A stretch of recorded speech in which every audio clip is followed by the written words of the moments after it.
Oui, il faut que les gens comprennent. Je m'adresse à ceux là vraiment qui disent n'importe quoi sur Jésus. De grâce, si vous ne connaissez pas quelque chose, taisez-vous et cherchez à lire les Écritures pour comprendre. Parce qu'on ne joue pas.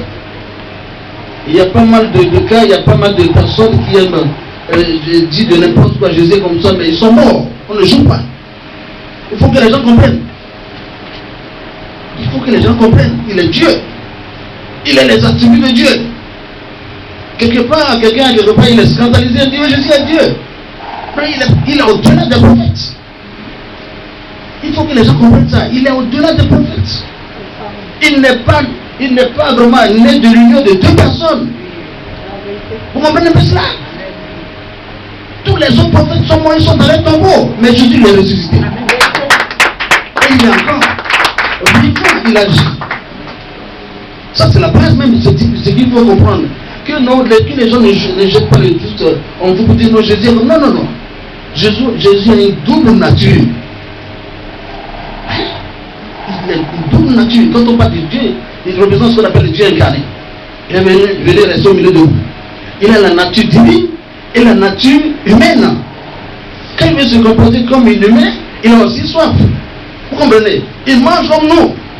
Mais quand il veut se manifester comme Dieu, alors le voilà, il marche sur l'eau. Le voilà, il ressuscite normalement. Le voilà, il fait pas de miracles. Alléluia. Donc on doit vraiment avoir, on ne doit pas dire de n'importe quoi. Ce qu'on ne comprend pas, il faut que les gens se taisent. Actuellement dans le monde, il y a pas mal de choses, des cataclysmes, de quoi qui se passe dans le monde, parce qu'ils veulent jouer. Les gens n'ont plus la foi et disent de n'importe quoi.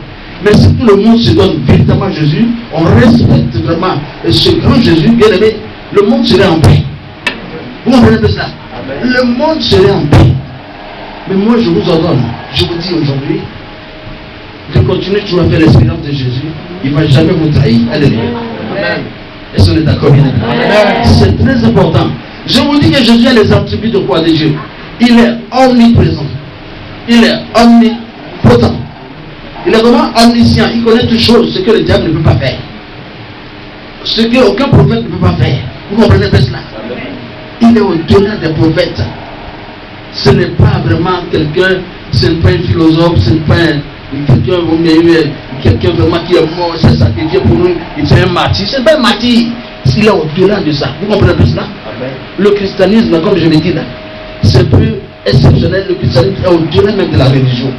C'est une affaire de communion entre vraiment l'homme et Dieu. Vous comprenez bien cela? Oui. Nous avons Dieu, nous avons accepté vraiment Christ, et vraiment Christ nous a révélé son Père. Alors nous l'avons accepté aujourd'hui. Christ et toute la Trinité est en nous aujourd'hui. On se dépasse avec Dieu. Donc un vrai chrétien a le Saint-Esprit en lui. Est-ce que vous comprenez bien cela? Pour comprendre les Écritures, il faut avoir le Saint-Esprit en toi. Pour comprendre, parce que c'est Dieu même qui explique vraiment sa parole. Est-ce que vous comprenez bien cela? Quelqu'un qui n'a pas le Saint-Esprit à lui, inutile de discuter avec cette personne. Vous n'êtes pas les mêmes. Cette personne n'a pas l'Esprit de Dieu en lui. Elle ne va rien comprendre, elle va dire de n'importe quoi, cette discussion inutile, il n'y a pas de débat. Vous comprenez bien cela? Donc sur le terrain d'évangélisation, allez, avec sagesse, alléluia. Quelqu'un va vous embêter, laissez-le, allez, continuer, alléluia. Vous comprenez un peu? C'est très important, il n'y a pas de débat. L'Esprit de Dieu qui est en nous nous dirige avec sagesse. Vous comprenez bien cela? Donc pour comprendre les Écritures, il faut avoir l'Esprit de Dieu pour comprendre les Écritures. Alléluia. Amen. Je le dis encore, vraiment, que le nom de Dieu soit béni. Parce que Jésus, là, il continue de faire. Il continue d'agir. Alléluia. Parce que nous avons beaucoup vu avec lui. Nous sommes des serviteurs de Dieu. Au moins, aujourd'hui, on peut banaliser les noms des pasteurs un peu partout. On peut dire de n'importe quoi sur les pasteurs. Ils sont comme ça, ils sont des escrocs. Bon, je ne dis pas, il y a des bébés garistes dans n'importe quelle corporation. Il y en a. Mais il y a aussi des vrais qui sont là. Alléluia. Il y a aussi des vrais qui sont là. Et moi je parle aujourd'hui que je suis au-dessus de toutes choses. Je défie quiconque qui me dira le contraire. Allez, c'est lui qui contrôle ce monde. Vous comprenez? Il est le maître des esprits. Il est au-dessus de toutes choses. Alléluia. Vous comprenez ça? Il faut que chacun donne sa vie à Jésus.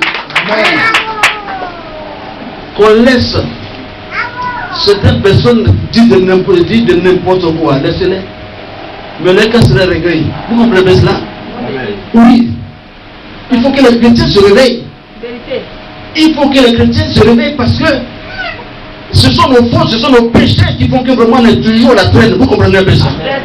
Mais si on se lève pour marcher dans la volonté du Seigneur, on a de grandes choses à faire. Amen. On ne peut plus laisser le monde.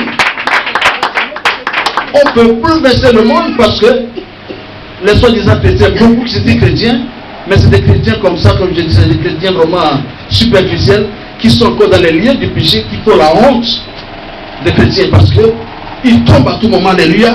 L'ennemi peut les frapper à tout moment, alléluia. Mais les vrais qui marchent bien dans la volonté de ceux qui mènent une vie de sanctification, ils ont toujours la victoire. Alléluia. Oui. Les gens n'aiment pas qu'on parle du péché. Moi, je parle du péché. Quand tu es dans le péché, le diable te tient. Il n'y a rien à faire. Tu es dans les liens du péché, tu n'es rien. Le diable va te malmener comme il veut. Mais quand tu marches bien, le diable te respecte. Alléluia. Que chacun de vous marche bien, selon les Écritures. Et vous aurez toujours la victoire. Alléluia. C'est très important ce que je suis en train de vous dire. Alléluia. Oui. Ça n'est assez. Il faut que les chrétiens se réveillent. Tu as Jésus, tu n'as pas Jésus. Tu as Jésus, affirme-toi que tu as Jésus. Toutes paroles qui sortent de notre bouche, ce sont des paroles de puissance qui sortent de notre bouche. Alléluia. Amen. Oui. Vous parlez avec lui, parlez avec foi. C'est nous qui devions dominer le monde. On ne va pas rester là, les mystiques, les croix, les fétichistes à marabout qui prennent du terrain maintenant, ils font de n'importe quoi, des sacrifices par-ci par-là. Non, on doit éviter ça. On doit se lever pour prier, pour renverser. Amen. Renverser le fondement de notre Alléluia. Pour qu'on se lève. C'est très important. C'est très important. Moi, une chose, il y a des chrétiens, on les traîne, on dit de n'importe quoi. Parce que ce sont des chrétiens qui n'ont pas reçu le Saint-Esprit. Il y a beaucoup de chrétiens, ils n'ont même pas le Saint-Esprit. Alléluia. Amen. Tu n'as pas le Saint-Esprit, tu n'as pas Dieu en toi, tu vas faire quoi? Rien. Rien. Donc les gens donnent leur vie aujourd'hui à Jésus. Il y a beaucoup de choses qui se passent aujourd'hui. Quelqu'un qui n'a pas Jésus dans sa vie, il est exposé à tout. Le diable peut le malmener comme il veut. Alléluia. Mais si tu as Jésus dans ta vie, alors qui peut aller contre toi? Alléluia. Qui peut aller contre toi? Il n'y a pas. Alléluia. Est-ce qu'on peut acclamer le Seigneur?